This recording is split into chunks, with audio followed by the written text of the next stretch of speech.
இந்த வீடியோவை உங்களுக்கு வழங்குவோர் மாலை முரசு செய்திகள் தொலைக்காட்சியின் படிப்போம் ஜெயிப்போம் உயர்கல்வியை தேர்ந்தெடுப்பதில் உள்ள சந்தேகங்களை தீர்க்கும் நிகழ்ச்சி தினமும் மாலை 5 மணிக்கு. Good morning. Malaimurasu 15 minutes news in English. Headlines for the day.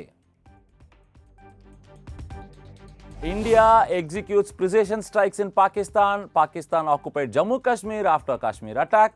Operation Sindoor targets 9 terror camps.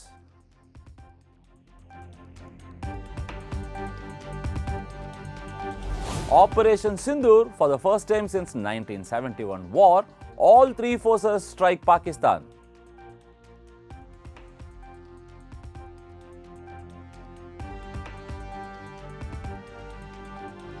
Indian Army declares justice is served after striking terror bases in Pakistan. Global leaders urge restraint following India's strikes on terror camps in Pakistan.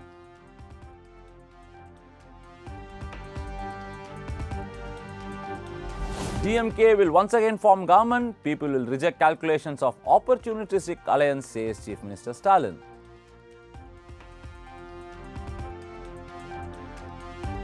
EPS slams DMK over surge in murders, raises alarm on law and order situation in Tamil Nadu.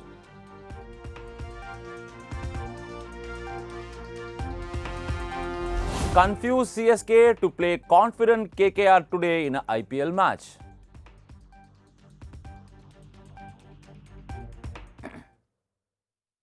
News in detail. India executes precision strikes in Pakistan. Operation Sindoor targets 9 terror camps. In a decisive and calculated move, the Indian Armed Forces launched Operation Sindoor in the early hours of Tuesday night, targeting 9 terrorist infrastructure sites across Pakistan and Pakistan-occupied Jammu and Kashmir. The operation marks one of the most significant cross-border strikes by India in recent years, coming just weeks after a brutal terrorist attack in Pahalgam that left 26 civilians dead, including one Nepali national. Sources in the defense establishment confirmed that the strikes were carried out with high precision and were specifically aimed at locations linked to the planning and execution of terror attacks on Indian soil. The Ministry of Defense, in a statement released at 1:44 a.m., stressed that the action was focused, measured, and non-escalatory in nature, with no Pakistani military facilities targeted. This distinction appears very deliberate. New Delhi is keen to send a clear message.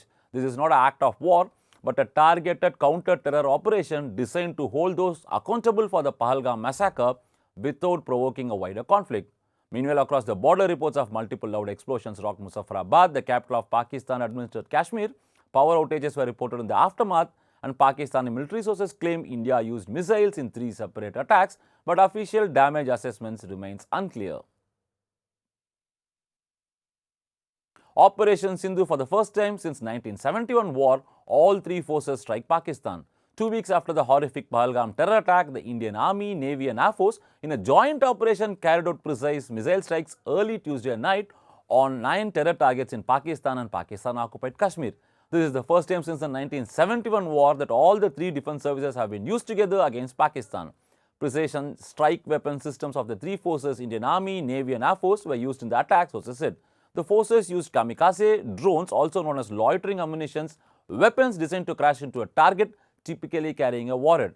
Among the 9 sites targeted were the Jaish-e-Mohammed headquarters in Bahawalpur and Lashkar-e-Toiba's in Mordike.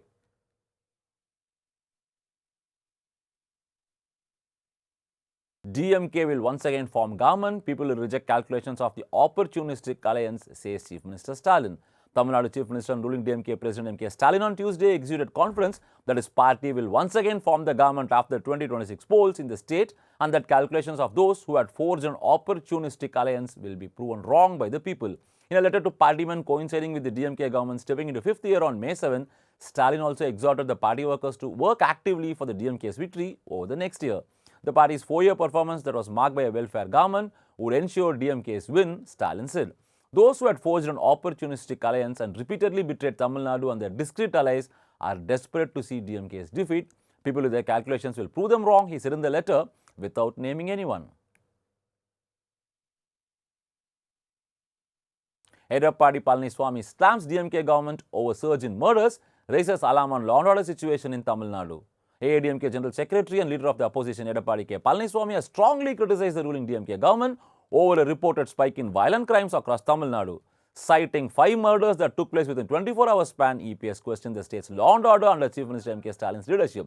EPS stated that increasing murders revealed the DMK government's failure to uphold public safety and accused the government of negligence. As the DMK nears its 4th year in office, EPS demanded that the Chief Minister take immediate and effective actions to control crime and restore law and order across the state.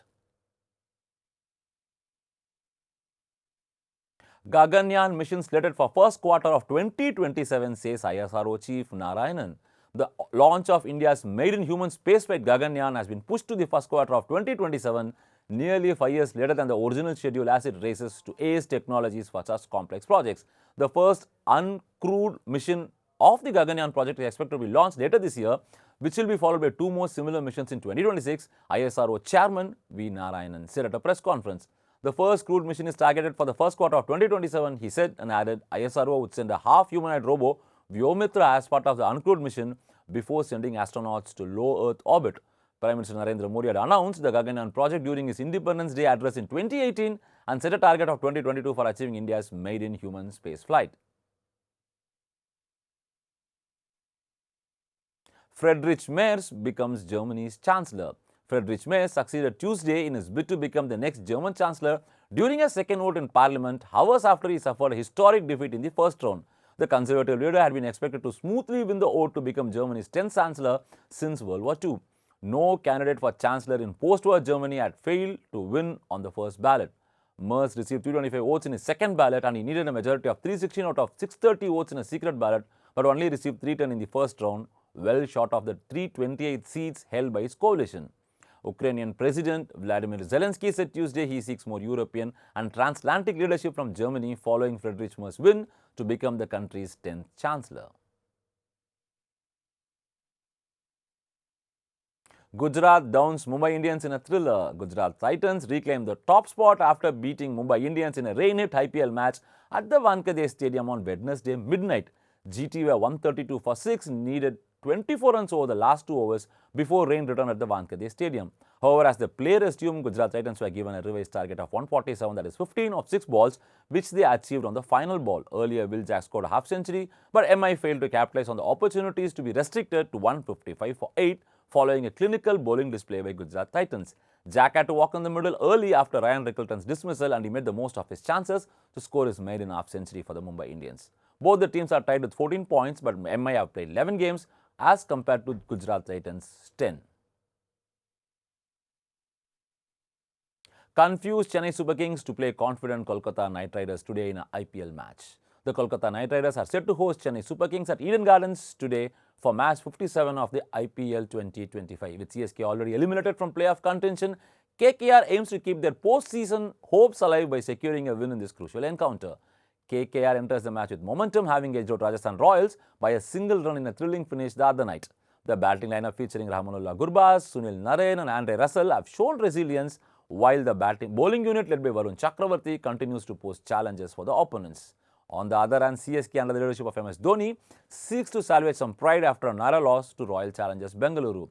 Despite being out of the playoff race, players like Shivam Dube and Matisha Patirana have opportunities to make impactful contributions. The Eden Gardens pitch is expected to favour batsmen, potentially setting the stage for a high-scoring affair.